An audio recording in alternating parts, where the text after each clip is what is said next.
He was known as the excellence of execution, a man of principle in a world of chaos, a world champion who faced giants, monsters, and legends, and never backed down. But there were moments, private moments in the silence after the crowd left, where even the bravest heart feels a chill. Bret Hart has seen it all. And today, he confesses. He names the 10 souls who made the Hitman's blood run cold. This is not about hate. This is about fear. The real gripping fear that only a warrior can understand. When he looks across the ring and knows, this one is different. What does true fear look like in the eyes of a wrestling legend? Is it the size of a monster, or the cold calculation of a psychopath? And more importantly, when Bret Hart, the man who fought them all, whispers these names, who do you think is number one? I have my own theory, my own answer, and I will share that answer with you at the very end of this story. But first, I want to know yours. As we go through these 10 names, these 10 moments of pure dread, I want you to ask yourself, who would you be most afraid to face? Leave your comment below. Let's see if your choice matches the Hitman's. Before we step into this shadowy list, I need your help. This story took weeks to craft, to research, to piece together from interviews, from old footage, from the whispers of history. If you appreciate this deep dive into the psychology of a legend, please show your support. Hit the like button right now. It truly helps more than you know. If you're new here, consider subscribing and ringing that bell. We create long-form documentaries just like this one, 35 to 45 minutes every time, digging deep into wrestling's greatest untold stories. And please, share this with one friend who remembers the era of Bret Hart. Let's begin. To understand this fear, you must first understand the man and the world he ruled. The late 80s and early 90s in the WWF was not a time of safety. It was not a time of soft landings or scripted finishes everyone accepted. It was a wilderness, a territory of massive, powerful men, where real pain was a currency, and your reputation was the only shield you had. Bret Hart climbed this mountain not through sheer force, but through sheer will, through technical mastery. He was not the biggest, not the loudest.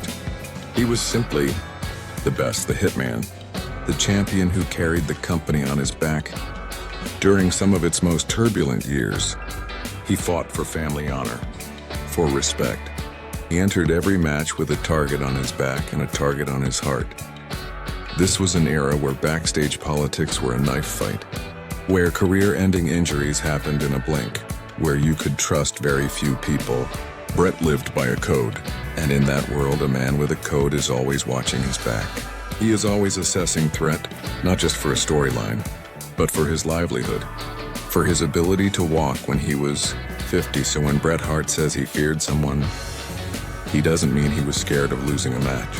He means he was scared of what that person was truly capable of, in the ring and in the dark. This list is a journey into the soul of professional wrestling's most dangerous hour. We will break down wrestler by wrestler, why they struck fear into the heart of a champion. We start with a man who was not a monster in size, but a monster in mind.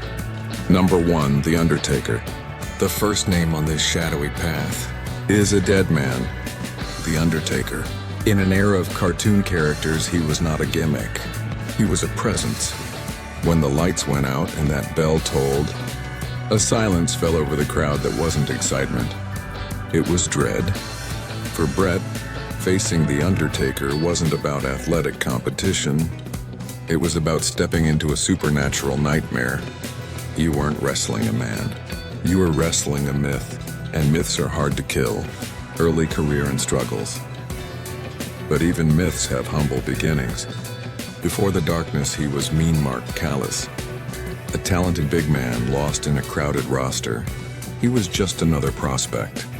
When he arrived in the WWF, many veterans saw just a tall guy in a costume. They doubted the gimmick could last. They laughed. But The Undertaker stopped the laughter by never speaking, by never breaking character. He lived the role in every hallway, every airport. This wasn't a struggle for wins and losses. It was a struggle for belief. And he was winning slowly, terribly. Rise and breakthrough. The turning point was survival. He survived the carnage. At Survivor Series 1991, he did the unthinkable. He defeated the immortal Hulk Hogan for the WWF Championship. The world shook. This wasn't a fluke, it was a statement. The dead man had arrived at the top of the mountain, and he made it a graveyard. Respect was no longer earned with cheers. It was earned with fear. Veterans now looked at him not as a gimmick, but as a force of nature. A force you did not provoke. Biggest matches and rivalries. Bret Hart's wars with The Undertaker were epic psychological battles.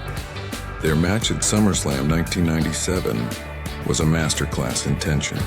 Bret, the technical genius trying to dissect a creature that felt no pain. The Undertaker, methodical, choking the life from the Hitman.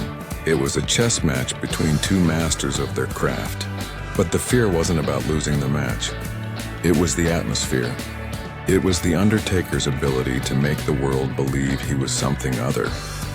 That he could truly hurt you in ways beyond a submission hold. Legacy and fan impact. Why does this fear linger? Because The Undertaker became the conscience of the WWE. The final judge. For Bret, a man of reality and logic, facing an unstoppable symbol of the unreal, created a unique fear. It was the fear of the unknown. Even today, the gong strikes and a generation feels a chill. That is his legacy. Not just greatness, but genuine awe. Number 2, Vader. If The Undertaker was fear of the supernatural, the next name is the fear of pure physical annihilation. Big Van Vader, a mountain of flesh and fury from the planet. Pause. When Vader walked to the ring, the air changed. He wasn't a wrestler. He was a natural disaster. For a technical master like Bret, Vader represented a terrifying problem. What happens when your perfect technique meets an unstoppable, uncontrollable force? Early career and struggles. Vader's struggles weren't about making it. They were about controlling the monster he was. In Japan, he was a legend of violence. His matches were wars of attrition that left both men broken. His struggle was his own power.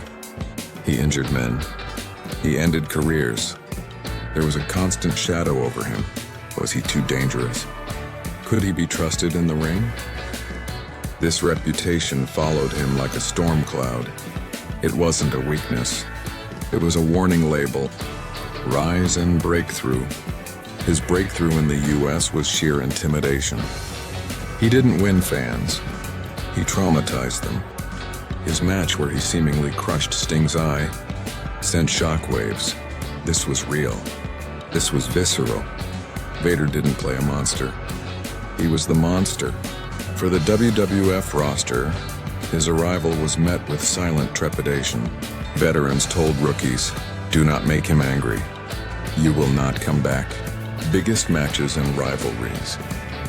Bret Hart versus Vader at SummerSlam 1996 is a case study in courage. Bret giving up nearly 100 pounds, standing toe-to-toe with the mastodon. You can see it in Bret's eyes during that match. Focus calculation mixed with raw alarm.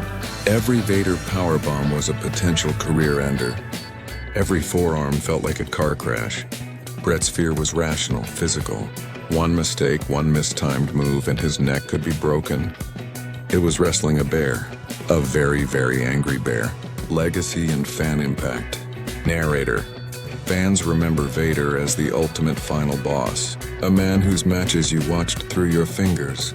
For Bret, the fear was respect for raw, unhinged power.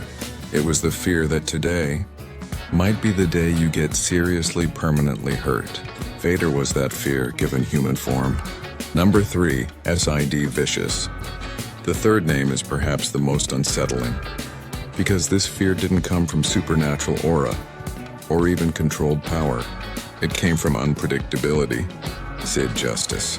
Sid Vicious, a man of unbelievable physical gifts with a look that defined a generation. But behind the eyes was a storm. For Bret Hart, a planner, a strategist, Sid was a nightmare. You could not game plan for chaos. Early career and struggles. Sid's struggles were with his own temperament. He was incredibly green, pushed because he looked like $1,000,000. Veterans found him difficult. He was sensitive to criticism, prone to wild emotional swings. His infamous incident with a hotel pillow was a whisper in a chorus of backstage stories that painted a picture of a man on the edge. His struggle was with himself, and that made him dangerous to everyone around him. Sid's breakthrough was always happening and never happening.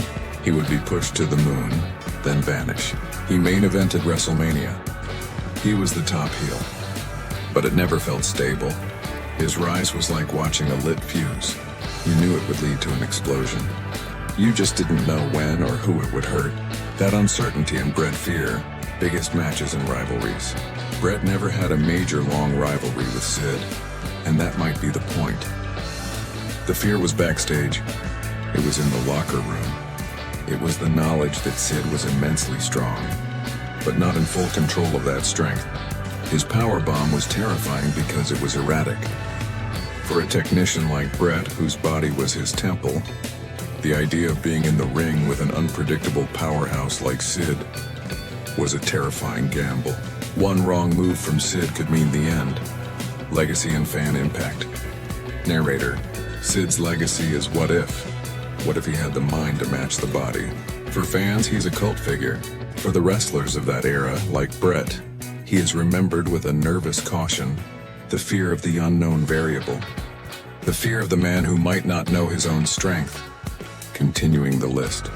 These three men alone, The Undertaker, Vader, Sid, represent three pillars of fear: the supernatural, the physical, and the chaotic.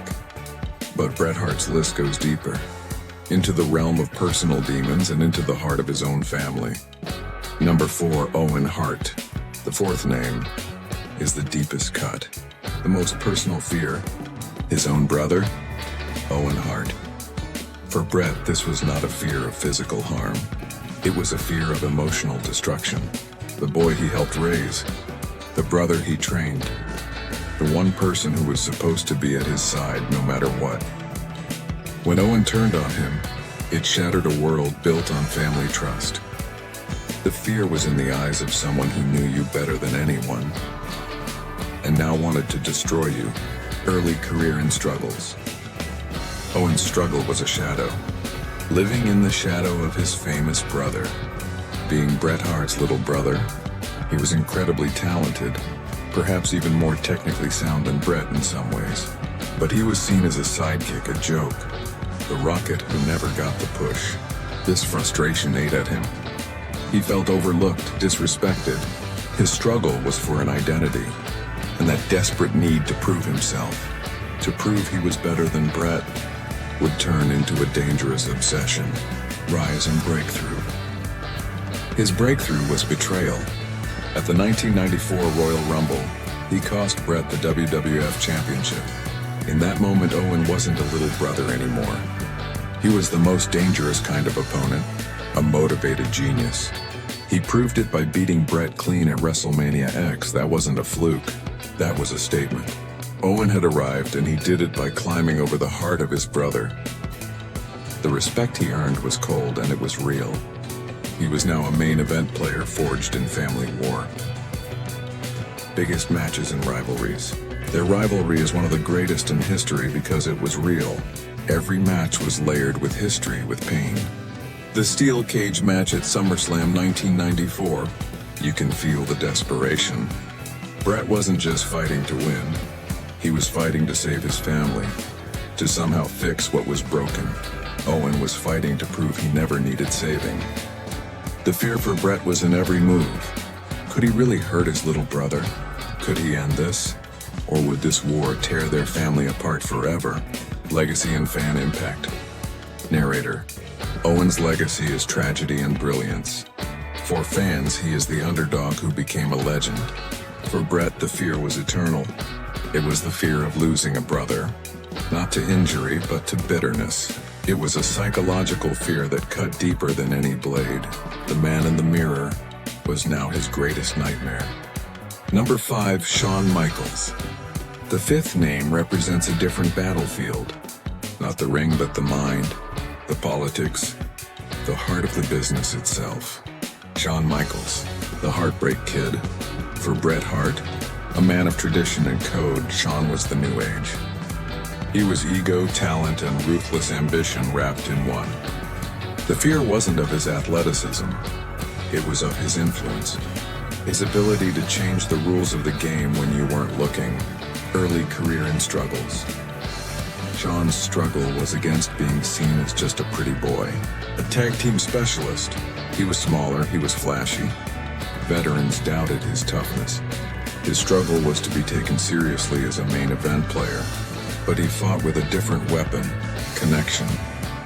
He could win over crowds like no one else. And backstage, he learned to win over the right people. This political savvy, mixed with real in-ring genius, became his path to power. A path that made old-school wrestlers like Bret very nervous. Rise and breakthrough. Narrator. His breakthrough was the 1996 Royal Rumble. Entering number 1 and lasting over an hour. It was a performance that screamed, "I am the best." He wasn't just winning matches. He was creating moments that defined the company. As his star rose, so did his backstage reputation. Stories of manipulation, of creating drama, of being the guy who got his way. For Bret, who was the established top guy, Shawn's rise felt like an invasion. A challenge not just to his title, but to his entire way of life in the wrestling business. Biggest matches and rivalries. Their match at WrestleMania 23 was a 60-minute Ironman match. A pure athletic marathon. But behind it, the tension was ice cold. There was no friendship, only mutual respect buried under layers of dislike. Every hold, every counter was charged with real animosity. The fear for Bret was that he was facing a man who was his equal in the ring, but who played by a different, more dangerous set of rules outside of it. It was a battle for the soul of the WWF.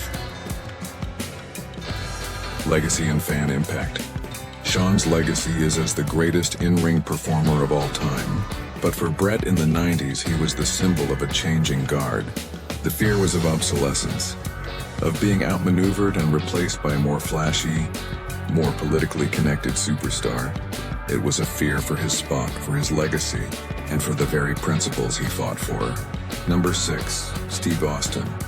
The sixth name is a force of nature that changed the world. Stone Cold Steve Austin.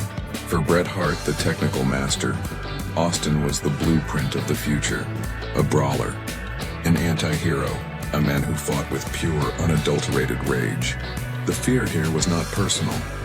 It was professional. It was the fear of a tsunami. You can't stop it. You can only hope to survive it. And Bret knew facing Austin that survival was not guaranteed. Early career and struggles. Austin's struggle was being wasted. Stuck with silly gimmicks, his talent was obvious but trapped. He was fired from WCW for being not marketable. In the WWF, he was going nowhere. The struggle was against the system itself. A neck injury nearly ended him forever. This period of rejection and pain forged a new Steve Austin. An angry one with nothing to lose. Rise and breakthrough. His breakthrough was the 1996 King of the Ring, his famous Austin 3:16 promo. It wasn't a win. It was a declaration of war on the entire establishment. He didn't ask for respect, he took it. He connected with the audience's own anger. His rise was meteoric and violent. For established stars like Bret, it was shocking. This wasn't a calculated climb. It was an explosion. And everyone was in the blast zone. Biggest matches and rivalries. Their rivalry is legendary. At Survivor Series 1996, they had a classic. But the true masterpiece was the I Quit submission match at WrestleMania 13. The image of a bloodied, unconscious Austin refusing to quit in Bret's sharpshooter. It changed everything. Bret won the match, but Austin won the era. The fear for Bret in that moment was profound. He had just helped create a monster even bigger than himself. He had given everything, technically dominated, and still the crowd was chanting for Austin. It was the fear of being on the wrong side of history. Legacy and fan impact. Austin's legacy is that he saved the WWF. For Bret, the fear was of being the last champion of a dying era. Austin was the future, and the future was loud, crude, and didn't care about technical excellence. It was the fear of your life's work being washed away by a new, unstoppable tide.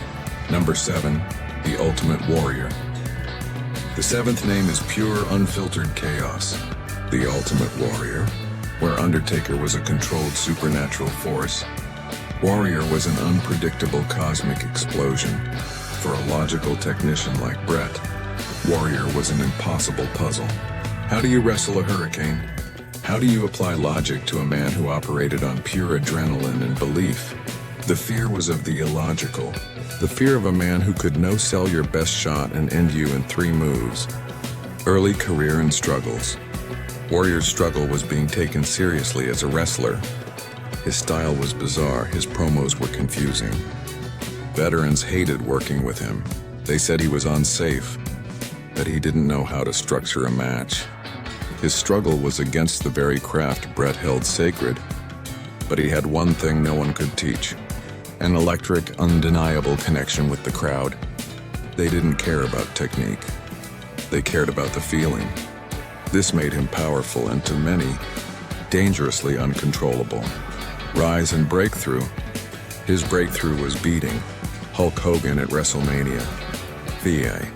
It was the ultimate victory of style over substance, of energy over athletics. It proved that in the world of sports entertainment, pure spectacle could defeat the established king. For the locker room, it was a frightening precedent. It meant that hard work and technical skill could be overshadowed in an instant by a flash of face paint and shaking ropes. Biggest matches and rivalries. Bret faced Warrior at SummerSlam 1991 for the Intercontinental title. Bret was the technician. Warrior was the force. The match is remembered for its finish, a small package pin that gave Bret the title. But the story was the struggle. You can see Bret trying to ground the lightning to make the chaos make sense. The fear was tangible. One missed cue from Warrior, one overly stiff clothesline, and someone gets seriously hurt. Wrestling Warrior was a high-risk assignment with little reward. Legacy and fan impact. Warrior's legacy is iconic spectacle. For Bret and the workers of his time, he was the fear of the unknown variable in its most potent form. The fear that the business they loved was rewarding the wrong things. It was the fear of chaos winning over order. Number 8, Jerry and the King's Lawler. The 8th name takes us outside the WWF, to a territory war. Jerry the King Lawler. In the WWF, he was a commentator. But in Memphis, he was a god. And when Bret Hart, the WWF champion, walked into his kingdom, he faced a different kind of fear. The fear of a shark in its own water. Lawler wasn't just a wrestler. He was a promoter, a manipulator, a master of his small universe. For Bret, this was alien territory, and the local king wanted his head. Early career and struggles. Lawler had no struggles in Memphis. He was Memphis wrestling. The struggle was on the national stage, where his act was seen as small time. But in his home, he was untouchable. He knew every trick, controlled every angle, and had the crowd in his palm. For a visiting champion like Bret, this was the most dangerous situation. A hostile crowd, a hostile promoter across the ring, and no WWF safety net. Rise and breakthrough. The confrontation was a masterstroke by Lawler. He brought in Bret, the symbol of the big, national WWF, to tear down. It was territory pride. Lawler's breakthrough to a national audience was this feud. Biggest matches and rivalries.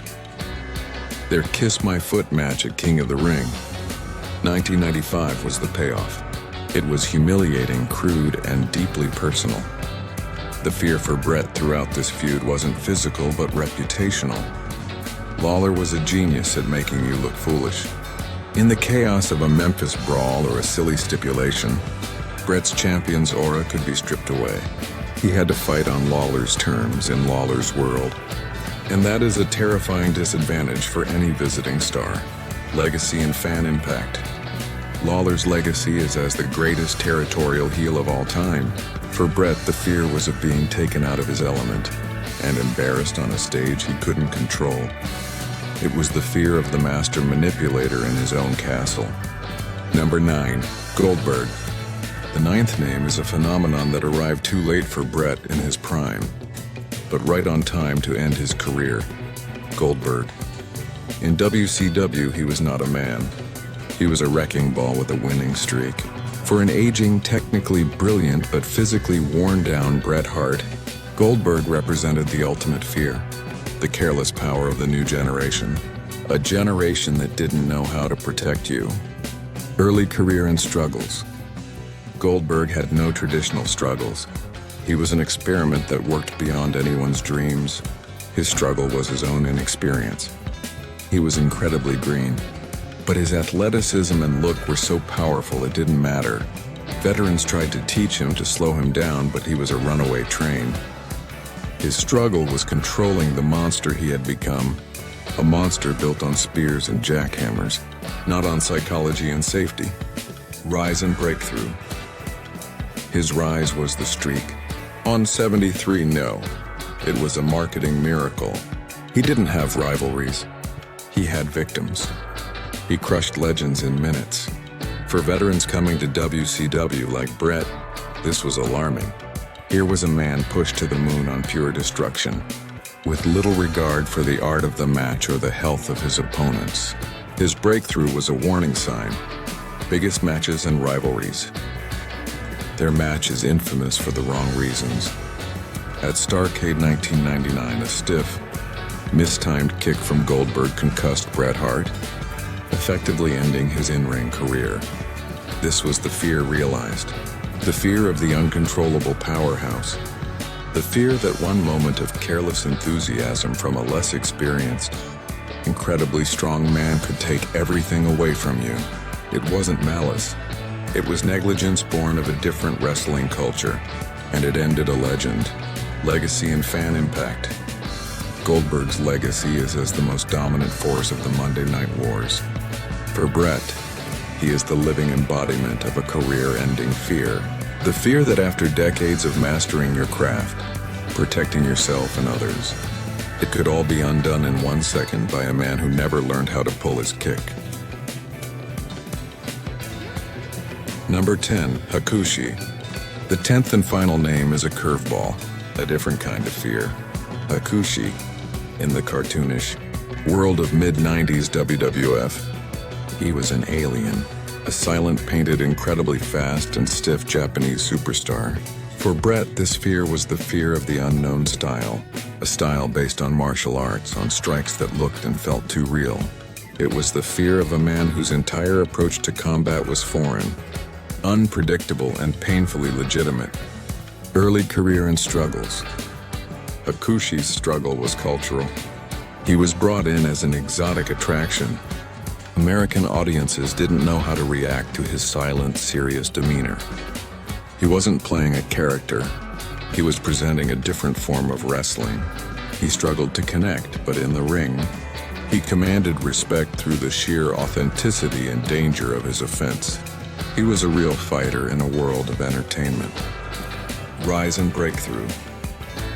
His breakthrough was his series of matches with Bret Hart in 1995. They were not main events, but they were clinics. For the first time, American fans saw Bret, the technician, having to adapt to a pace and a stiffness he wasn't used to. Hakushi earned Bret's respect by pushing him to his absolute limit. He broke through by proving that a different, more realistic style could thrive even briefly in the WWF. Biggest matches and rivalries. Their matches are hidden gems. Fast, hard-hitting, and filled with mutual respect. The fear for Bret was professional and physical. Hakushi's strikes, his suicide dive, his general stiffness. It was a level of shoot-fight intensity that was rare in the WWF at the time. Bret had to be perfect. One mistake against Hakushi's style meant taking a very real, very painful hit. It was the fear of a master encountering another master from a completely different school. Legacy and fan impact. Hakushi's legacy is as a pioneer. He brought a touch of Japanese strong style to mainstream American TV. For Bret, the fear was the challenge of the unknown craft. It was the fear a chess master has when someone sits down with a game of Go. The rules are different, and you have to learn them while you play. 10 names. 10 different shades of fear. From the supernatural to the political. From brotherly betrayal to career-ending negligence. From chaotic power to silent, stiff artistry. We have walked through the gallery of dread that lived in the mind of Bret the Hitman Hart. But now the story takes its most serious turn. We have heard the names. We have felt the fear. But one stands above all. One encounter, one relationship, one moment that distilled every type of fear, physical, emotional, professional, into a single scarring event, the moment where fear became reality. To find the peak of this fear, you must return to 1997. The climate was poison. The rivalry between Bret Hart and Shawn Michaels wasn't just a storyline. It was a cancer eating the locker room. It was personal, bitter, and utterly real. But the ultimate fear for Bret wasn't Shawn the wrestler. It was the situation Shawn symbolized. It was the fear that the business he loved, the company he bled for, would betray him, that his principles would be used against him, that a handshake agreement meant nothing. What happened next was the embodiment of every backstage fear Bret ever had. The fear of politics, the fear of a conspiring rival, the fear of authority turning on you. Shawn applied the sharpshooter, Bret's own move. The bell rang. It was over. Vince McMahon had ordered the title taken from him in the most humiliating way possible. And in the ring, standing over him, was Shawn Michaels.